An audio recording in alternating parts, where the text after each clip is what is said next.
Hi everyone, so I hope you're well. I haven't been on air for a very long time. I think the last time I went on air was with Archangels. And I was still fighting Unilever as well as small and injury on duty, discrimination against disability. Busy with the Ombudsman again, going to Labour Department. Pro bono lawyer, Liberty, Alexander Forbes. Yes, so same fight, still in it. Took a few detours, but we're almost there. Then, yeah, in regards to Irish Luck, Blessings, and all the other organizations that we're affiliated with, we are in a terrible argument and fights over food at the moment. We are fighting very hard to be able to feed people, and we just want to thank all the stores and every single manager out there, as well as Nosh Foods, and all the volunteers that's been helping us. I can say almost 100 drivers has gone through this whole process with us, between a fight over where food really goes and where it's used, cooked and eaten, and where it ends up getting sold. So, to the few stores that have supported me so far, thank you so much. To everyone that in the next few months that I might hurt or take apart, it's not intentional, but this time I'm fighting a fight for much more than just food or discrimination or any of those things. It goes about human rights at the end of the day. And as a mother of 3 now, I was discriminated against. I've been abused. I've been on the streets. I've been an orphan. Not by choice, by circumstances. Yes, I have had a past with addiction, as I grew up mostly on the streets. I've been with my husband 24 years. We've been through a lot. We're still growing, still healing, still getting up. We've started a jobs and skills development project where we actually help people revamp their CVs and find jobs. It's not always easy. Not everybody is skilled in everything. So we found a very nice platform out there. It's called Allison. It helps people that are underprivileged and disadvantaged to actually be able to study and to change careers in the current situation that we're in our country, South Africa. Many of us are not fortunate enough to have the funds to actually leave the country. I don't think that this whole issue is connected to race or religion or politics at the end of the day. I think that everything at this stage is about what's right and what's wrong. And in my life, I'm at the stage where I just want to feed people in peace and not fight about it, but it's not possible. And then I've come to the point in my life where I've realized who I am and what I've lost as a result of people's negligence, abuse, discrimination, and against mental health. The tablets I've had to take, the institutions that I've had to endure to actually make people happy at the end of the day. And yes, to conform to the norm of society where mental illness at the end of the day and the injury on duty yes, actually causes you not to be competent anymore. You lose all your rights, and in the same process you get abused by HR departments and injury on duty cases that don't actually get solved. They never end. Your rights get taken away. You get forced to actually resign. Managers at this stage in all stores, in retail and across the whole of South Africa is going through the same thing.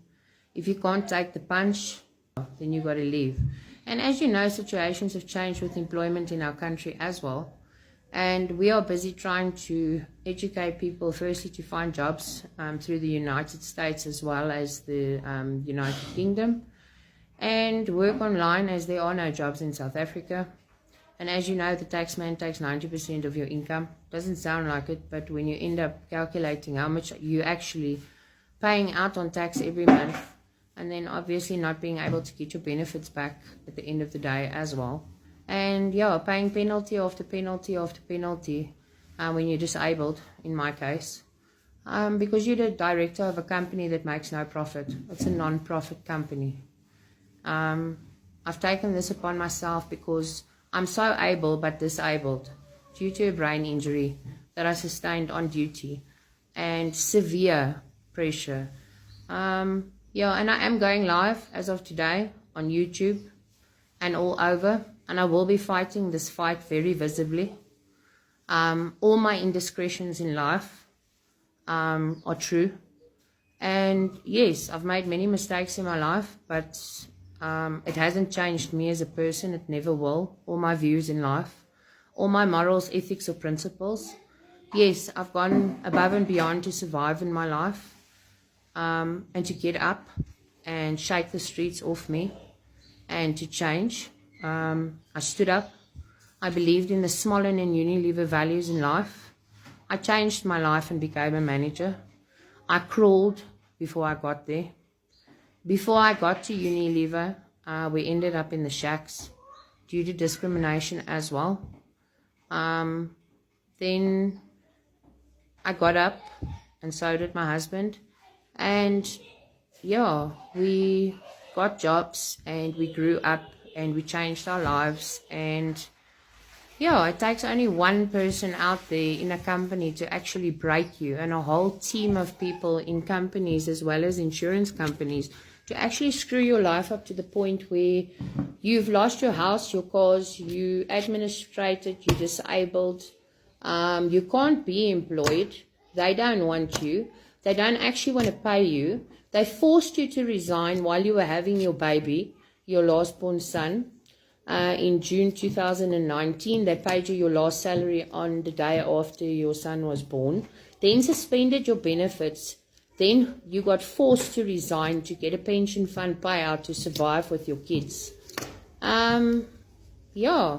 And then you have all these little bipolar fits every single day and brain issues, and nobody ever stops abusing you mentally as well as financially, and everybody just gets away with it. And at the end of the day, the fight that I'm fighting is for the rights of people. Not only people, disabled people like me and you and everybody around us that's been damaged. And I would just like life to be fair. And I would like to have back what I lost. And I would like to give to those in need and change lives. And maybe be a pillar in the community as well as out there for women as well in general. So today we're doing a plea. We have great opportunities. We have people that we're looking for jobs. We are developing skills. We are feeding people. We have gone through a very, very rough time, as my bipolar is quite severe sometimes. But I would say that I've got more anxiety. I generally snapped in 2015 from extreme work-related stress and a manager that attacked me personally. I was hospitalized 6 or 7 times after that, and I had a regional manager that did not care. I had to sit on my laptop and work while I was in a mental institution. And yes, while receiving physio, neurology treatment, not even the center where the accident happened ever helped me recuperate from all of this. I've lost my medical aid. I hang out in government hospitals for a living, and I try and beg tablets from chemists to actually be compliant as a bipolar person that's disabled with Discovery Group Life, Smollen, Unilever, and the rest. And then yes, obviously, Alexander Forbes, Sanlam, and Liberty, you next.